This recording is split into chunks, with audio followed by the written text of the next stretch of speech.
in 3, 2, 1, go. Welcome everyone, happy Tuesday.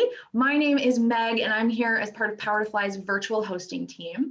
As always, I am super excited to be in a conversation with y'all today and ready and raring to go to introduce you to the amazing Olive team and get you, kind of learning from Liza. So before we get started, I do just have like a real quick housekeeping overview for y'all.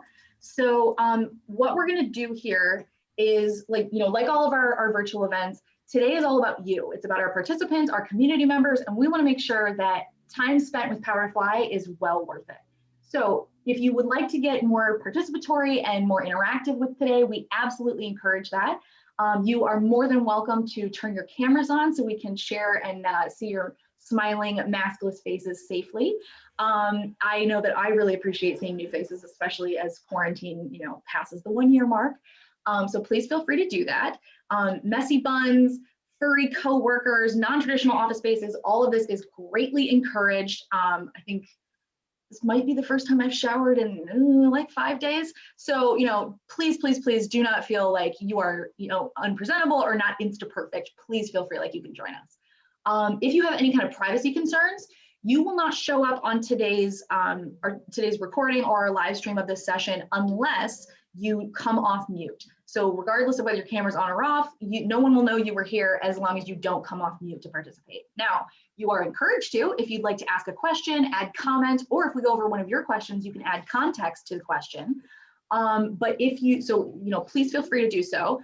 Until you are either actively speaking, make sure that you stay on mute. It's a really great way so we can maintain audio clarity on the call. You'll see me going on and off mute a lot because I have 2 flat-faced dogs that sleep under my desk, and the snoring definitely gets on my nerves, so I want to make sure nobody else has to listen to that. So if you do want to participate, but you either don't have audio capabilities or you just don't want to come off mute because you don't want to show up, that's fine. You can still participate by putting any questions, comments, or context into the Zoom group chat. And if you are in Black Ops deep cover and don't want anyone to know you're here, no worries. You can still participate by DMing me. So in that group chat, instead of sending it to everyone, you'll click that drop-down menu and search for my name, Meg, Power to Fly, and send the question, comment, or context to me. I'll make sure it's raised and keep you anonymous. Like I said, today's session is being recorded. We're also live streaming to our YouTube channel as well as to our website. We're gonna post the recording on our website. And if you want everybody that registered for today's session, whether you joined us or not, regardless of whether you come and stay for 5 minutes, stay for the full 60, doesn't matter. Everyone that registers will get a link in an email in about 1 to 2 business days to where you can rewatch this chat. Now, if Liza says something amazingly mind-blowing, you have to share it right then. No worries. You can always take video and photo as we go and share them to social media. We love to share the love and let people know, that this is a resource that they too can take advantage of. You can tag us if you like. We're at Power to Fly on all social media channels, LinkedIn, Twitter, Instagram, YouTube, and Facebook. And you can always use the hashtag Power to Fly, so that way we can make sure that we see it, and if possible, we can feature you in one of our upcoming posts. So like I said, if you do want to see that recording even faster than 1 to 2 days, no worries. You can head over to our YouTube channel, where the link will, or the recording will be live, usually within about 5 to 10 minutes at the end of today's session. And it's always shareable, obviously. I also recommend that you follow our Power to Fly YouTube channel, just because that way you don't miss out on any great chats like today, and you don't necessarily have to clutter up your inbox. So it's a really great way to make sure that you don't miss any great learning opportunities with us. Let's see, what else do we have? Recordings, coming off mute. Yeah, we'll go over the questions in just a second, but I would love to introduce you to our speaker. To start us off here, let me move the slides. There we go. Okay, so I would love to introduce you to Liza Lewis. Liza is the Director of Human Operations for Olive. Liza is focused on putting the human back in human resources and is driven to provide support for others. Outside of work, Liza enjoys golfing with her husband, taking walks with her dog and her son, and baking tasty treats for the epic parties she likes to plan. So hopefully we'll get back to planning those epic parties soon, Liza. Anything that you'd like to add to that intro? No, I'm just Really, really excited to be here, and I really, really appreciate the opportunity to answer some of these questions. So thank you so much, Meg. You're welcome. Joining Liza from Olive, we also have Chase McCants. Chase is the Director of Employee Development and Engagement for Olive. He's passionate about Columbus, Ohio's growing startup community and has appeared on multiple discussion panels and led talks on interviewing, recruiting, company culture, and development. Outside of work, Chase has spent almost 2 decades working with multiple theater companies, singing with 2 rock bands, very cool, and spending far too much time in the cinema. So welcome, Chase. Thank you so much. Really excited to chat with all y'all about authenticity and all the good stuff that goes with it. Awesome. Okay. So before we jump into the questions, oh, I'm so sorry. I just realized I never flipped to your slide. I'm so sorry, Chase. So that's Chase's slide in case y'all missed it. So before we jump into questions, I just want to flag something here. So Olive is hiring. So one thing I want to flag for y'all is that if you, over the course of today's session, or even just during, if you're kind of curious about Olive as a company, I definitely recommend you take a look at their page on powertofly.com. Now, I'm going to send you a link in the chat in just a moment to show you where you can, it'll be a link where you can go to see this page. If you migrate over there, what you'll see is, like you can see on the screen, there's going to be a company info tab, which is where you can learn more about Olive. You can check on the events tab, which will show you past events that they've taken part in, like today. But it'll also show you events that they're going to participate in the future, like our virtual summits, our job fairs, our chat or our office hour sessions, all that kind of fun stuff. And then there's also a tab where you can check out Olive's open roles.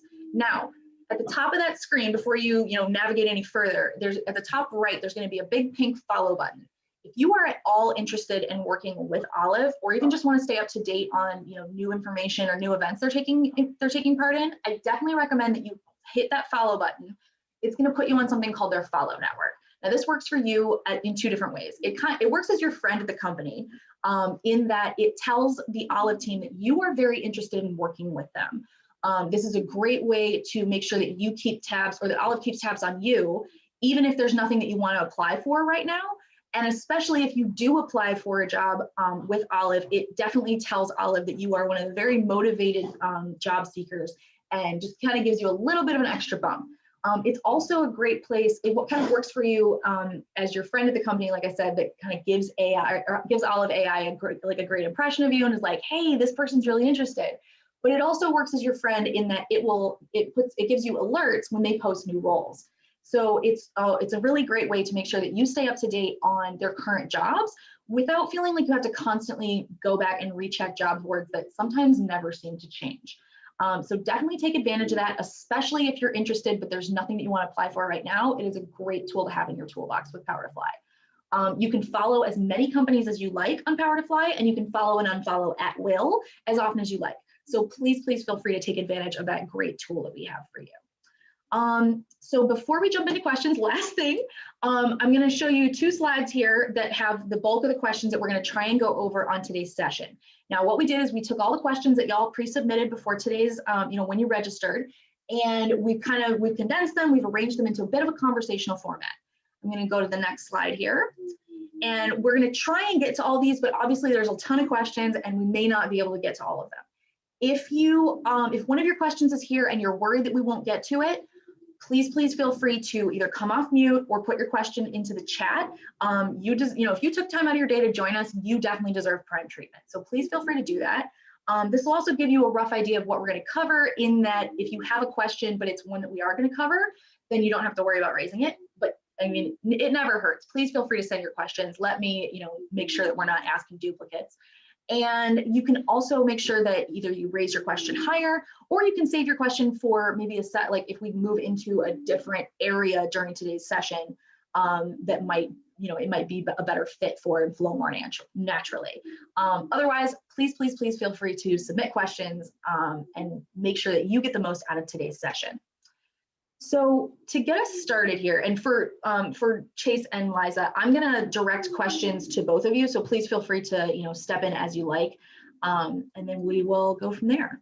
So to get us started here, this first person had asked, how do you become strong in your identity? How do I fit in without losing my identity?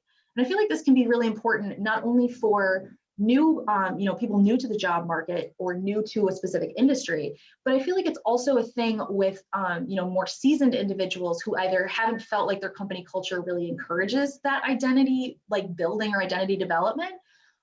It could also be really true of people who maybe didn't have this upbringing. You know what I mean? It wasn't really something that was talked about early on in their careers. So Liza and or Chase, how would you address this question?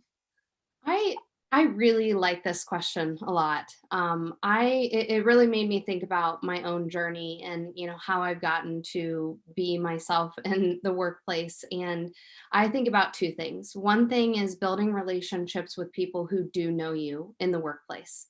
You do not get that very often. You will cross paths with people sometimes, and you're like, they just get me. They get me. And it makes you feel really good about yourself. And it makes you feel like, okay, you know what? Not everyone's going to get me, but this person does. And it really drives you to a place of, okay, I'm going to own who I am. And I'm just going to be myself because you know what? There's another one that is similar to me or gets where I'm coming from. The other thing that I think has really helped me be myself is honestly making mistakes.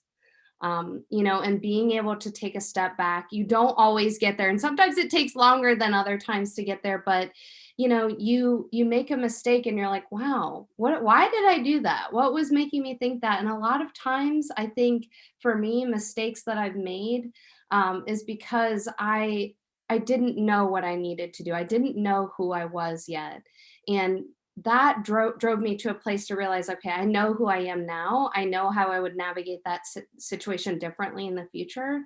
And so that's really how I'd be able to like find my identity is just, someone like Chase, for example. Chase and I met randomly 2 years ago and we instantly clicked. And he did everything to get me to come to work with him.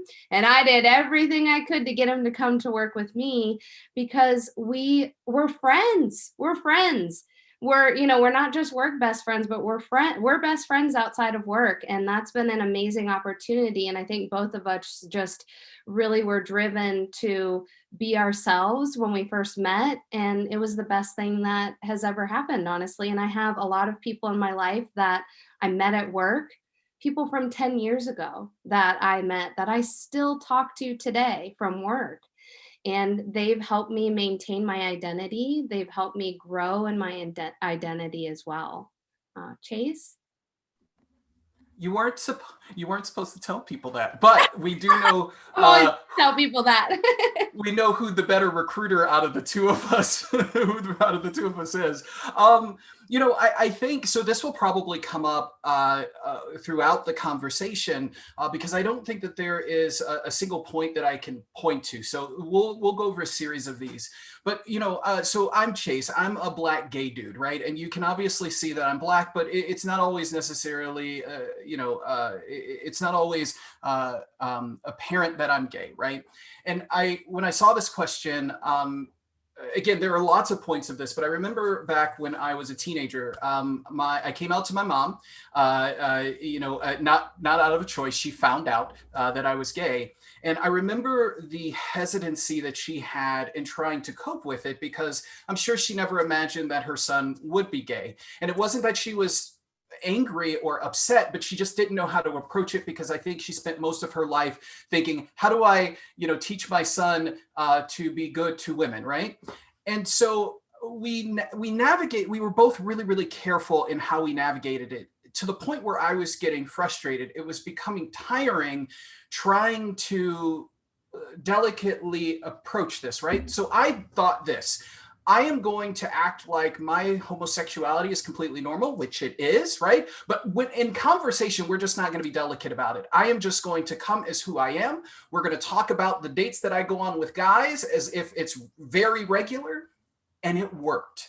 And then all of a sudden, I didn't have to devote so much energy to tiptoeing or trying to be something that I wasn't. And I think that stayed with me for most of my career. Again, there are other small moments that made this more okay, but I think that was the biggest one. When I come to work, it takes a lot of energy for me to pretend to be something that I'm not. And I hate it, right? I hate having to do that. But what I found was as soon as I dropped that guard, I still have respect for people. I never, say I'm going to be so authentic that I am going to bother people or make it so that they can't be themselves. But what I found is that when I'm myself, when I can show people who I am, they tend to be okay with that, right?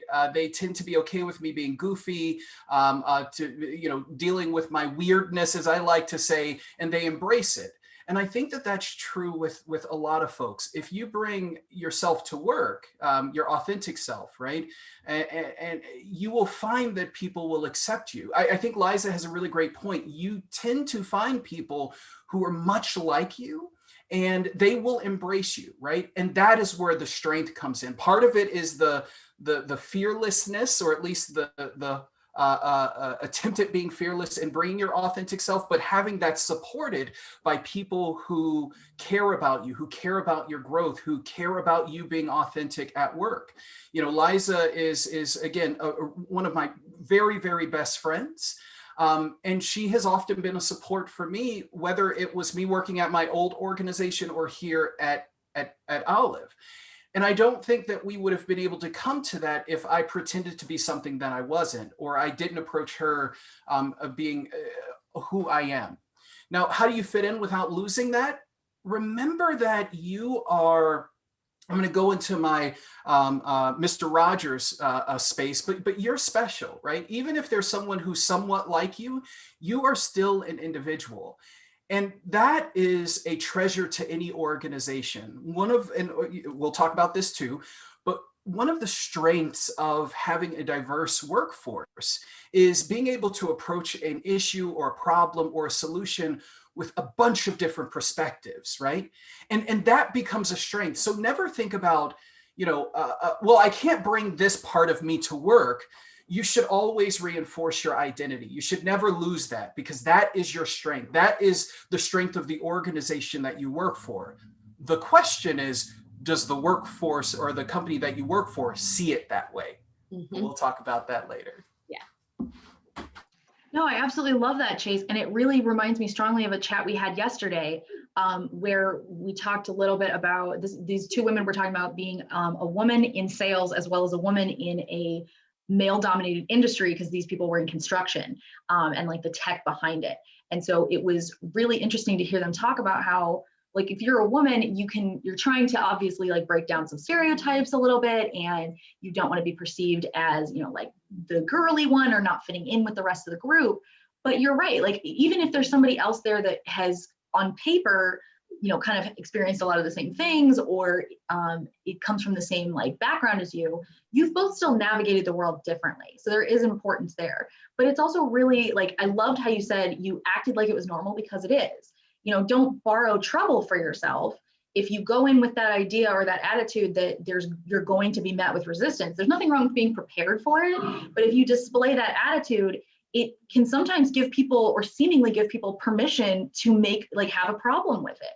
Whereas if you go in like with the openness and attitude of like, well, this is fine, then if somebody were to bring a little bit of that like either negative or not inclusive energy, that puts you in a much stronger position, because you were hoping you wouldn't experience it, but you're prepared for it, and you can come from a place of, well, why does this bother you? Why is this such a problem when, this does not make me an outlier. This is a normal thing for people, this is a normal, how do I say this? Like a normal difference that people will have. I'm not the only person in the world that has purple hair. So why do you have a huge problem with it? It doesn't, especially when you can default to, well, this obviously doesn't impact my ability to work or your ability to work with me. It shouldn't. So why is it? Why are you why are you coming up with that problem, or letting this be a stumbling point for our work? Yeah, I love this. Okay, so it looks like we might have lost Liza, but in case, oh, there she is. There's Liza. We got her back. So sorry. I'm gonna go on. I'm gonna ask the next question and go on mute, because we've got a leaf blower that's going at my next door. So let's go into this next question. This person wanted to know, what's the difference between being our authentic selves versus having a work self? Chase, you want to go. Yeah, go. Yeah, I can go for this one. So, here's the thing. I think I do this. Let me see if this makes any kind of sense. So I I'm an actor, right? But there's a difference between a character and a persona, and I use persona a lot. And characters are people who are completely different from you. You take them on and you try to portray them, but personas are usually extensions of who you are, with just a few things that are modified, right? So I use this a lot because I'm afraid of public speaking. Ha, we're here. I'm actively avoiding looking at how many people are here because I can pretend like it's a conversation between me, Liza, and the folks over at Power to Fly, right? That's all I can think of. But basically, you're getting me, except I am saying Chase likes to talk to people in front of large crowds. That is my persona, right? But I'm still bringing my authentic self to work. I think that's okay, right? I think we build personas to protect ourselves in certain ways or make up for where we may lack as far as our job goes. I train people a whole lot. And so public speaking is absolutely part of what I have to do every day. Now, is that my authentic self? Yeah, mostly, except for the part where it terrifies me to talk to people that I don't know. And I think that's okay. Where it becomes a problem is when your persona starts becoming more like a character. You're taking on traits that are no longer, extensions of who you are, but instead they become something else completely. And I don't want to talk for other folks, but again, this is tiring. It takes a lot of energy to put on that mask every day. And so when we say, bring your authentic self to work, we want you to mostly be who you are. That way you can, help our company or any company, given all your intricacies and your random knowledge that can help the organization so that you can collaborate with people in a way that's effective. But, it's okay to have a persona where you tweak it, right? So for me, it's pretending that I'm not actually afraid of public speaking. And it works really, really well. But you have to be careful, because if you make too many tweaks, then you're no longer yourself. And that becomes tiring after a while. And that's when you look at things like burnout, where you don't enjoy your company as much as you like, you don't enjoy your work as much as you like. So for me, those are kind of the differences. Now, do I have a work self that I'm completely different? No, you're going to get me. And that's one thing I'm unapologetic about, because I can't take on a character at work anymore. It's too much, and I tend to not enjoy it. But I will be me as much as I can. Liza. Chase, I completely agree with you. Thinking when I read this question, all I thought was, oh, work self, this makes me cringe so much. And it honestly reminds me of when I first started working, and I still really didn't know who I was, and I didn't know how to act with, people that I was working with. And I actually had a manager at the time that he told me, he said, I really feel like you should act this way and you should dress this way. And I remember driving away that day thinking, this does not sit right with me. I really like who I am. I've always been myself. I've always been my true self. It's something that my parents always joked about, oh, Liza knows everybody. Liza talks to everybody. And I was just always myself. To have someone tell me to be different just was really not for me. I was like, I don't think I'm going to work here anymore. And I didn't. I left. I was like, I'm done with this. I don't want to do it. It's, it's interesting to think about how exhausting it is to be someone else, to put on a different persona. It's almost like compartmentalizing. And there's a time and a place for compartmentalizing. But when you're working with people and you're interacting with people, that's not the time to do it. It's not healthy to do it then, because then you're going to start doing projects or things or saying yes or no to things that you don't like, because you've really lost what matters to you most. Hey, Liza, can I ask you a quick question? You prompted something in my brain. So you're the director of human operations, right? Over HR. How do you combat a company's or even an employee's impression of what HR should be versus what you define HR and how your interactions go? How do you navigate that? I really get inspiration from larger companies that I had worked at and the interactions of HR that I had there. For example, I was trying to change a role at a company that I used to work at, and they had a giant siloed HR department and they wouldn't change a title. And I just thought, this is craziness. And I will never operate that way. I also felt like when I talk about putting the human back in human resources, I really mean that there is a really important human element to the work that I do. And I need to make sure that my employees realize that I'm a real person, they're a real person, and they deserve that one-on-one attention and time.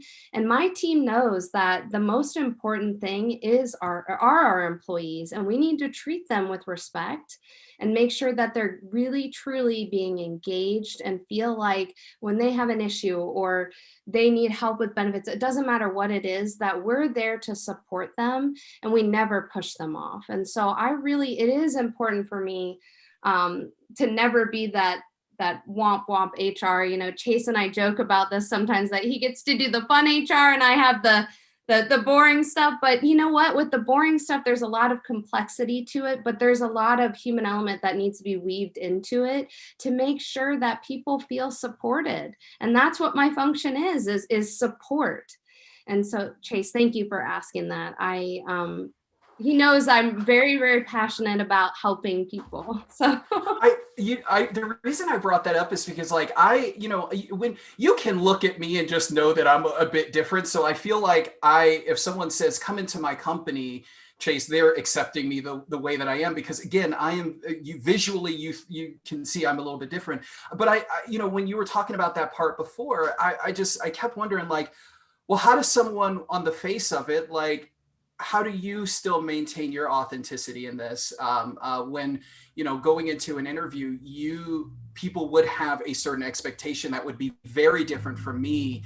And so thank you for sharing that. I just thought of that, and I'm surprised we haven't talked about it sooner, but all right, I digress. We could talk all day. You have to mute us at some point.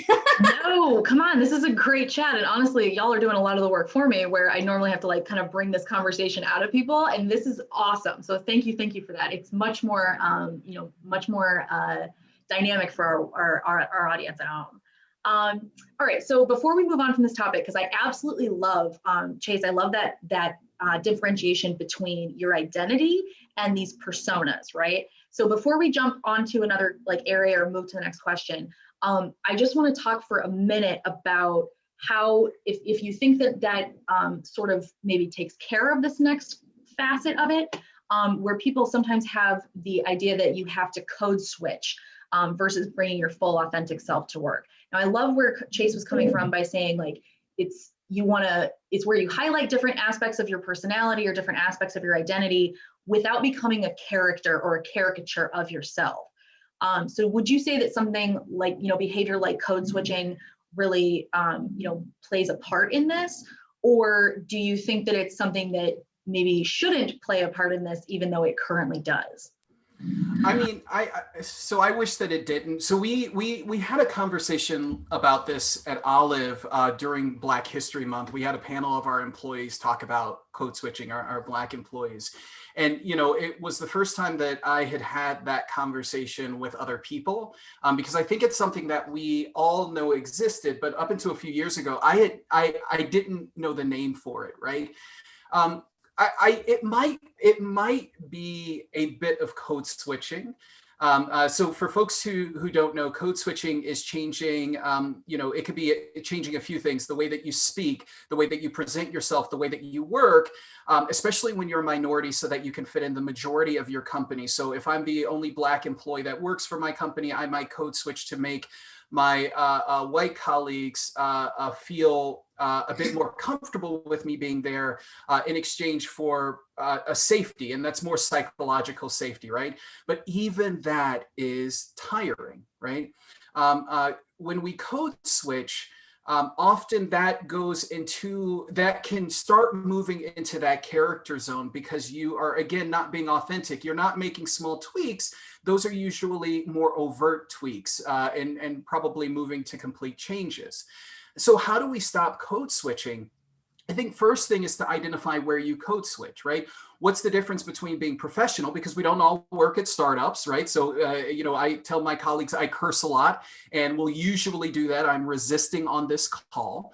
But how do, what are we code switching? Am I just, taking out the cursing out of my language? That's not a big deal. Or am I changing the way that I speak altogether, right? Am I dressing completely different when I come to work to be acceptable, or am I doing it to fit in? So, I think first off, getting to the root of it, are you code switching, or are you creating a persona for yourself? And if you're code switching, ask yourself the reason why. What am I afraid of? If I were to bring my authentic self to work, what is the worst thing that I can imagine would happen? And then, after I've identified those, I would say, is there any evidence for that to be true? And if the answer is no, then stop, right? Because you're not doing yourself or your employer any good by bringing someone to work who you are not. And that might, when I say gather evidence, that might not be something as simple as like, okay, let me analyze the situation and then no. It might be talking to people, right? It might be talking to other people who are like you, whether they are women or if they are a ethnic minority of some kind, and seeing how other people feel. Are there other folks in the organization itself who are also code switching? And then there's a conversation as to why. I think a lot of reasons why we do this is because we feel very alone when we are minorities. And so often having other minorities there to support you can help us get out of the fashion of code switching. But I do hope at some point we can stop doing it, because it does take a lot of our energy and it takes a lot of work. And this is kind of my last point, it does something to you psychologically. One of the big reasons why I said I will never work for a company, I was going to say it's lame, but it's not. I'm trying to get out of the habit of saying that. I said, I'm never going to work for a company that makes me take out my facial piercings, right? Now, that's not really a big deal, but it tells me who that company is. And the reason is because when I started at my first startup, the reason why I've not left the startup space is because I could be my authentic self. And I found that I could do really, really good work. In fact, better work when I'm in this position where I can be whom I am. And I've got a company who is less worried about how I look or how I speak. They do let me curse in front of our employees here at Olive. I find that I just do really, really good work that way. And so, for me, I can't go back to not being my authentic self. And I don't want to go back to code switching. It's something that I can't do. And I hope that, I didn't get that out of college. I had to work a career, a few years in other roles to get to this space. But, it's something that I hope that at some point we can all move away from and we can be ourselves, because again, that is our strength. That is our strength for us as individuals. And that should be a strength to our organizations. Yeah. Chase, it's hard to follow that. I think a couple of things to note that I'm fully in agreement with is it is exhausting to do that. And you're not going to be able to do your best work. You're not going to have the clarity that you would have that, when you're at home and you're in your sweatpants and you're just kind of looking around online. And that's for me when I feel my best. I don't feel like any pressure from anybody or even myself. And that's when I have these moments of clarity. And that's the other thing that I think people don't realize is like, this isn't stuff that like just happens overnight. It really does take time. It takes experience. It takes being able to really have self-reflection. And it's hard to do that. It really is hard to do that. Chase talked about kind of analyzing things. You do have to do that. And you have to find your way to do it too. It's not journaling for everybody. It's not, talking to yourself or whatever it is. It's different for everybody. So, figure out what that is for you to be able to analyze. And then, you really will find a place where you can just be yourself and be authentic. Yeah, thank you for both for those wonderfully well thought out answers. And Chase, I feel where you're coming from, especially when you say like when you talk about like the facial piercings, because I feel like so the idea of code switching, I feel personally is not it's something that's experienced a lot more heavily by either the African American community, sometimes by just BIPOC in general, like Asian employees sometimes a lot of times feel the need to use Americanized names or Westernized names as opposed to their given names either from their culture or from their country. So it's one of those things where personally, like, yes, I think many different groups can feel that need to somewhat code switch, but Chase brought up a good point with the facial piercings because I have purple hair to a certain extent. I also don't want to take a job that's going to ask me to dye my hair back to a natural color. Whether it's my natural or somebody else's, but I don't want to put myself in that position. Now, I am also from a privileged and resourced enough position that I don't have to make that choice, but there might be other people that don't have the luxury of that choice. And personally, I think that the difference, and maybe y'all will disagree with me, but I think the difference there is in something that's like a surface level choice that you make, like how you wear your hair or what clothes you wear or something like that, versus something like your vernacular or maybe your accent if you're like from the deep south and you hear about Stephen Colbert, how he intentionally made sure he lost his accent because he only saw Southerners on television depicted as being stupid. So it's one of those things where if it's something that's like ingrained in you through your culture or through your upbringing, that's less something that's a choice necessarily. That's not to say that it's any less valuable to who you are as a person, but everybody kind of has to make those choices of, is this a hill I want to die on? Or is this something that's really inappropriate for them to be asking me to change? Can I add to that? So you're like 100% right on that, right? Like I always say, it does something to you, and it says that you're not worthy in some way. I don't care if a company wants me to take out my facial piercings. That's not actually a huge deal. It is something greater than that. It is about your self-worth, right? I would hate that someone feels like they have to speak a certain way if they've got an accent or anything like that, because they need to fit in. There is this great, okay, so we're going to go on a story super quick, but I swear it won't be too long.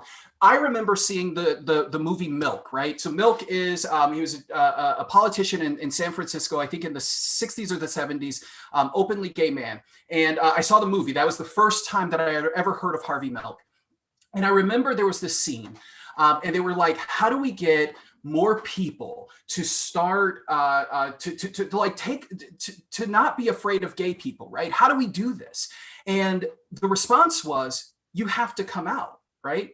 They need to see that gay people, gays, lesbians, transgender folks, they have to see that we are their neighbors, that they work with us every single day and all that stuff, right? And to me, it was like, yes, the only way that we start accepting certain things is if we come out, right? And so nowadays we're seeing a lot of coming out as far as mental illness goes, right? It used to be back in my day that if someone had depression or a mental illness, they were sick, that people were nervous to be around them. But we don't treat folks who have other kinds of illnesses, physical illnesses, that way. We embrace them. What it took for us to start accepting those folks is for folks to start coming out and saying, I have depression, I have bipolar disorder. And all of a sudden, we are not having those conversations as much anymore. We still have a long way to go, right? And so when we talk about being ourselves at work, sometimes it means coming out, not in like the ways that I just described, but if you come to work with a Southern accent, well, proudly display that, right? Because we need more folks to be capable and be awesome and also have that Southern accent, right? Yeah, to because demonstrate that. Yeah, because otherwise we stay with what people expect, and it makes it just so much harder. All right, I will shut up. Oh, Chase, that is like so great. beautifully said. And it kind of makes me laugh. I see one of my newest employees on the call, and when he was interviewing, he was wearing a button-up shirt.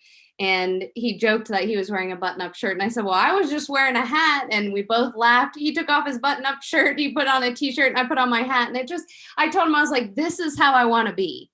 I want to be able to just feel comfortable that you don't necessarily want to be all dressed up, and I don't either. And I know that's not in the depth that we're talking about, but just being able to do little things like that and show my team that, like, I wear a hat. I don't care. That's where it starts, though. It's important to do it in, even if you're only breaking it down by increments, it's so important. Chase, I was feeling so hard what you said. So like, I have also had, especially in the last year and a half, a lot of like mental illness, like struggles and like new developments and new diagnoses. And I personally don't have a problem talking about, well, I have to go to therapy at 3, so I can't make that meeting, but I can meet you later. And especially probably because I'm still kind of new at this, like I'm only like 8 or 9 months diagnosed, but I don't have a problem with saying like, oh yeah, and I have bipolar disorder and this is something that I live with, because I just don't have a lot of problems with it. A lot of, some people don't really feel comfortable or don't feel like they want to share that with other people. And so if I have the ability to do this, then absolutely I will. If only so that I can try and help out those other people that maybe don't want to have these conversations, but could definitely benefit from the lack of stigma. I mean, I remember when I was in therapy in high school, my parents made a point to tell me they were paying for it with cash so that it would never be on my health records. So it would never like come back to haunt me or something. Oh, wow. Yeah, it was wild. I was in freshman or sophomore year. And I remember thinking like, that could hurt me later on. But like at the time, that was a prevailing theory, a prevailing, worry amongst, everybody. Okay, so as we go into this has been a great topic for us, but I do want to make sure we kind of touch on this facet of it. So if you are, bringing your authentic self and being open about who you are and trying to be strong in that, how do you then deal with an insensitive comment about, even if it's not something about, even if it's not regarding something you're sensitive about, how do you deal with like people that are insensitive to some basis or some aspect of either your persona, your identity, any of those kinds of things? Liza, you want me to go first? Yeah, you go. I am a punk, right? You do piercings and tattoos. No. Here's the thing. That actually has something to do with it. I am a punk. And so there is a, what is it? IDGF. Yeah, something like that. Y'all get what I'm saying. Yeah. So here's the thing. So when I went to college, I was in college from 2003 to 2007. And I can't tell you how many times someone thought it would be, one of my white students thought it was okay to use the N-word in front of me and directed to me, right? And so it is very easy for me to get very angry and to lash out, right? But then I thought about it. And the first thing I asked myself was, did they mean this maliciously? And the answer was obviously no, they were my friends. So then the second thing was, did they have enough education to know that this was not cool? And the answer was no, because the only Black people that they had interacted with were on MTV. And a lot of rappers use that language, right? So what I thought it was a great opportunity for an educational moment. I very firmly, this is of course different because usually in the workplace, we don't see overt things like that. We see microaggressions or small problems. But I saw this as a great opportunity to educate them on why they should never use that word in my presence again. And that if they did, this would be a friendship that would no longer exist. And a lot of them were really, really apologetic. I don't think that there was ever a moment where someone pushed back on me for that, right? And so in the workplace, I got a bit of advice that I think is super helpful. Now, this is different depending on if you are in a position of power or not. This was with a colleague. I just frankly told them like, hey, I know you didn't mean anything by that, but this is the problem with the statement that you just said. Here is some background information. I didn't go into a PowerPoint presentation, but I did give them a quick lesson in what the issue was and why it bothered me. Now, if that happens, I think if you feel comfortable, and we have to watch this because the blanket statement that I would say is if this bothers you, talk to the person about it. But if it's someone in power and you don't feel comfortable addressing it directly, which I hope you do in anywhere you work. But if you don't, that is why human operations or human resources is there. You don't have to open up a huge report or anything, but you can get advice from them. You can also go to your manager and ask for advice. How should I handle this situation? This is what was said to me, and this is how it made me feel, and this is why it's an issue. What do you think I should do? Sometimes HR can step in, right? Usually you ain't the first person that person said that thing to, and so you are sometimes anonymous in that space. But if you're not, sometimes your human operations or human resources team can give you some ammo to be able to address it. But sometimes it does have to go to a bigger, we have to find a bigger solution to that. It might be training, it might be actually reprimanding that employee. And that's scary. And I know it's scary because you don't want that to be placed on you. But I often think about how often we don't correct language or issues like this, and it goes on to affect employees as time goes on, right? Other people. Now, this is the last thing. You might be in a space where you just don't feel comfortable saying it, and you go to all those resources and they don't help you. That should tell you something about the organization that you work for. And I know that we all don't get to pick where we work and we all don't get to pick our jobs, but that should give you a goal to get to a company that does respect you and does respect your place in the world and would not allow something like that. So if you can't quit immediately, that's okay. You work in the boundaries and the parameters that you can, but now you have a goal to get out of there as quickly as you can and find a place that respects you. Really well put, Chase. One thing that I want to reiterate to women is that when you come forward to talk to, your HR department, you should feel a sense of empowerment. You should not feel scared. You should feel really proud of yourself that you're speaking your truth and you're coming forward asking for assistance or whatever it is that you need. And kind of like Chase said, if you are not getting that from your manager or from your HR department, then it may not be the place for you. And you have to be okay with that sometimes, that it's not always going to work out. I handle situations very similar to how Chase has talked through his, is that if I'm comfortable enough, I will talk to that person one-on-one and communicate why this bothered me, what impact it has. And in the future, I would appreciate a different type of interaction. And you have to be firm about it. It's hard to do that.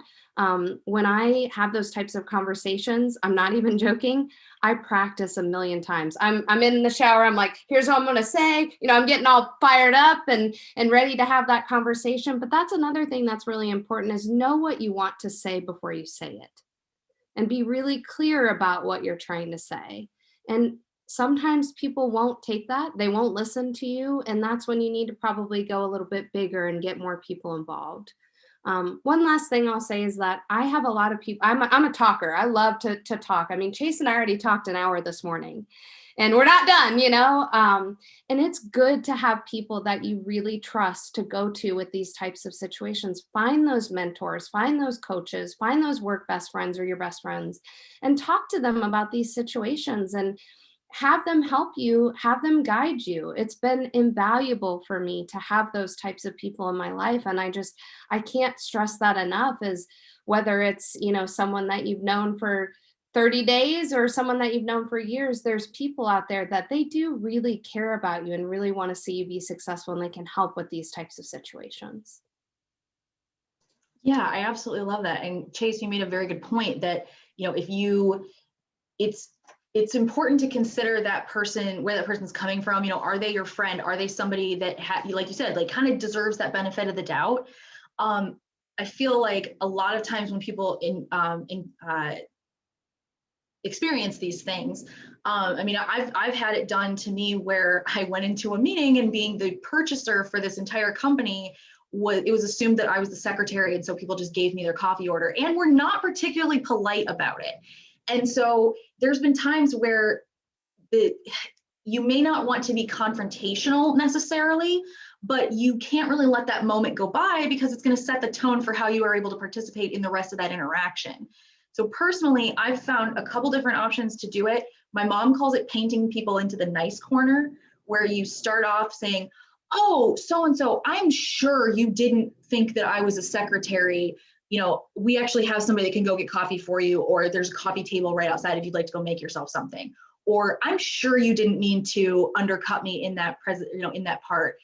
Especially if it's like a kind of an insulting, thing. I've led with, I'm sure you didn't mean to be kind of pejorative towards myself or the rest of the women leaders at today's event. Could you explain to me what you meant by that?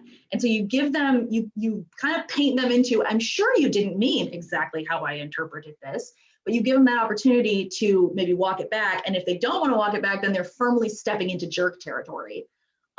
The other thing that I found is really nice, especially when you can kind of tell that this person is not going to like go quietly or not like really push back about this. One of my favorites is to just say, is there a reason you felt comfortable saying that around me?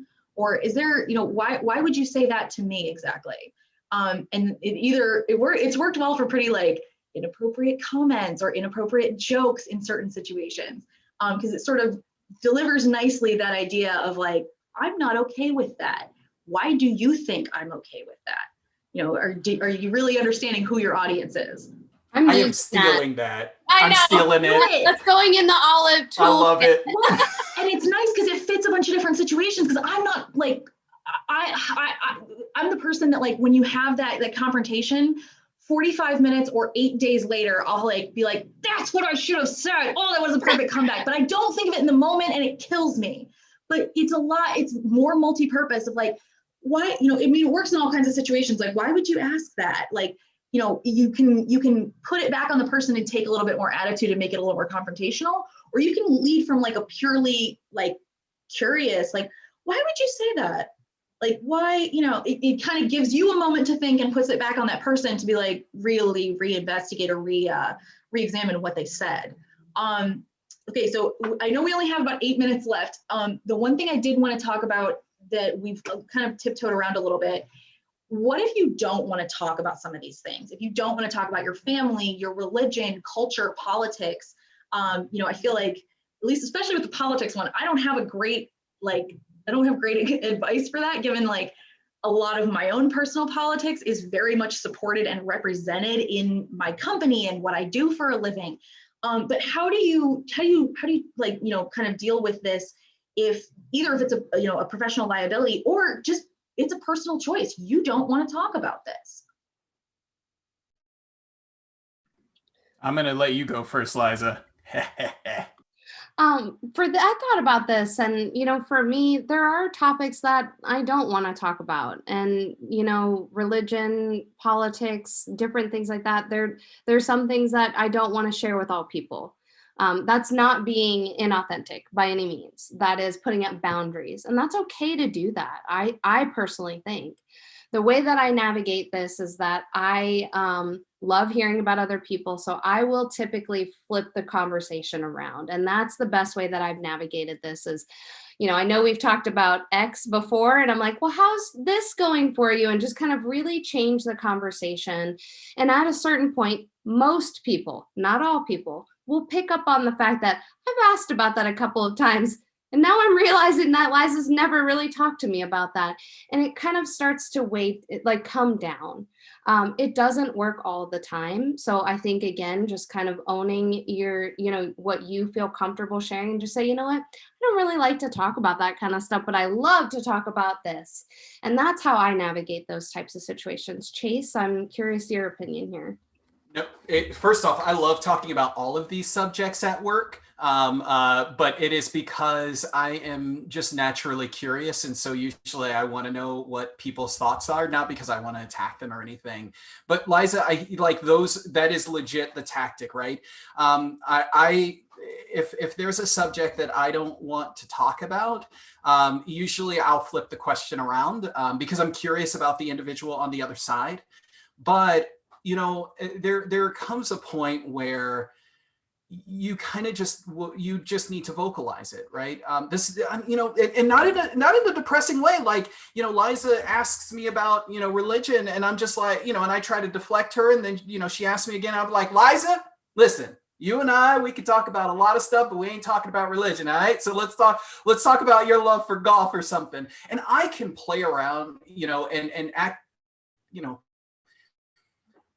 really not treat it with a lot of gravity while also redirecting it, because I do care about, like, if Liza's engaging me and she wants to talk about religion, it's not because she's being a jerk. She honestly wants to engage in me, and I don't want her to never engage with me again. I just don't want to do it on this particular topic. So I'm going to use a light way to redirect her, so that she gets the point.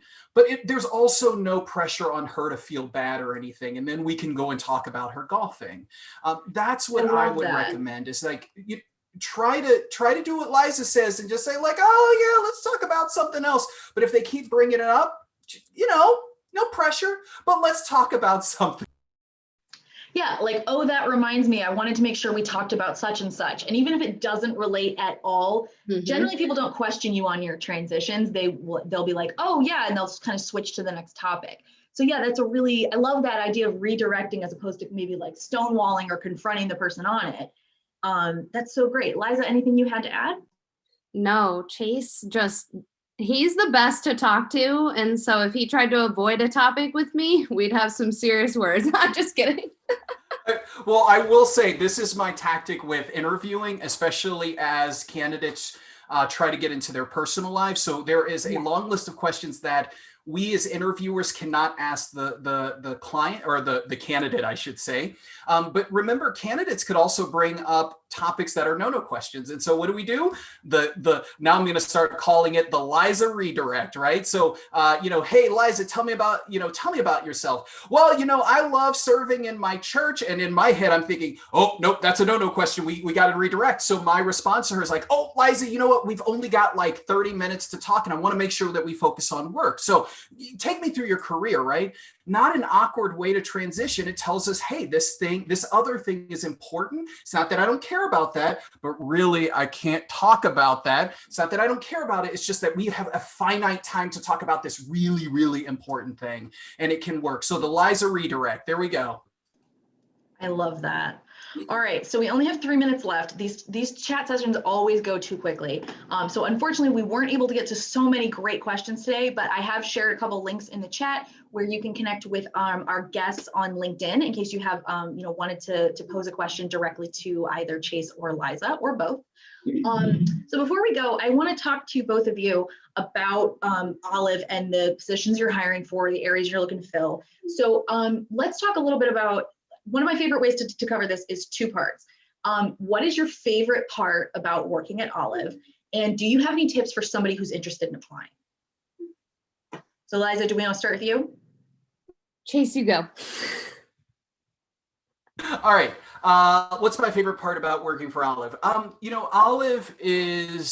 Olive's mentality on things is like, let's try to do things different than the way that they should be done. And that's my favorite thing. That's one of the reasons I work in startups, is because you don't have to follow the way that things were always done. And I particularly love this about my manager, is I describe it as, he allows me to play. He allows me to experiment, and he doesn't punish me when things don't go well. Because what I try to do is say, here's this weird, wacky thing I want to do, but this is the outcome that I think we will have. Let me take you through my thinking.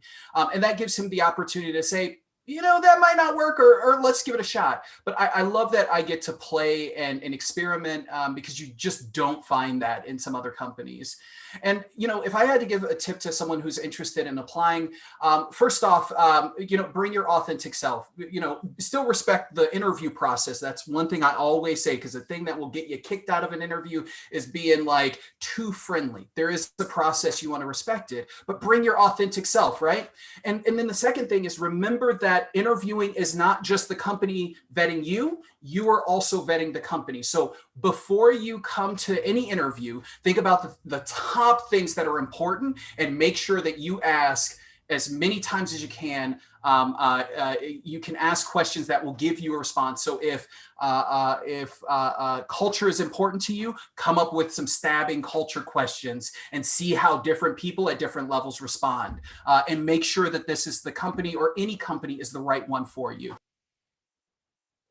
Love it, Chase. See, he should always go first, and then I'll just I'll just layer on. Everything you said about our manager is 100% true. I absolutely love that. But more broadly, I love our employees so much. They're so passionate about the work that they do. They're so intelligent. I mean, every time I talk to a different employee, I'm like, don't get imposter syndrome. Because they're so great. I mean, they really are, and they do amazing things, and they do it quick too. Tips for someone interested in applying. I think everything that Chase said is really, really great. And I think that, just looking for a role that you feel like you're going to be a great fit in and just applying for that. And, of course, if you want to reach out to me, I'm more than happy to provide more detail on what that means. Shameless plug, I wanted to say that we have doubled in size in 2020. We're looking to double in size again this year, which is insane. My head's going to blow up from excitement. But we actually have over 90 roles posted right now. We are fully distributed, and we're really, really excited to bring on more employees and just, more diverse employees, more throughout the United States. So I really, really encourage everyone on the call to take a look at the roles that we have posted and apply. Excellent. All right. So I know we are at time. I just want to extend a huge thank you both to Liza as well as Chase. Thank you both so much. This was a wonderful conversation. It was absolutely amazing. So thank you both for that. And a huge thank you to our attendees, everybody that submitted questions, these great questions before today's session. It was so helpful in kind of sparking this amazing dialogue with Liza and Chase. So thank you all so much. Hopefully we'll have you back soon, because this was really, really great. And I know we didn't get to cover as much information and questions as we would have liked to. But for everybody that's at home, take a look at some of the links that I posted. Olive is hiring, so make sure you check out their page on power2fly.com. You can apply through Power to Fly, which doesn't do anything negative for you. If anything, it's better because it will ensure that a Power to Fly employee follows up with Olive to make sure that, in this imperfect world where imperfect people are operating imperfect systems designed by people, there are cracks, and we just want to make sure that everything keeps going smoothly. So definitely take advantage of that. If the role that you want to apply for is listed on Power to Fly, it's not going to hurt you at all. Hopefully we'll see many more of you joining us on future chats. I also put in links for where you can sign up for our upcoming Diversity Reboot Summit. The next one is focusing on elevating Black women, as well as where you can check out some of our upcoming chats. They're always free, and we want to make sure that y'all take advantage of all the resources that we have to offer. So definitely check that out, and I will see many more of you in the days to come. Bye, everybody.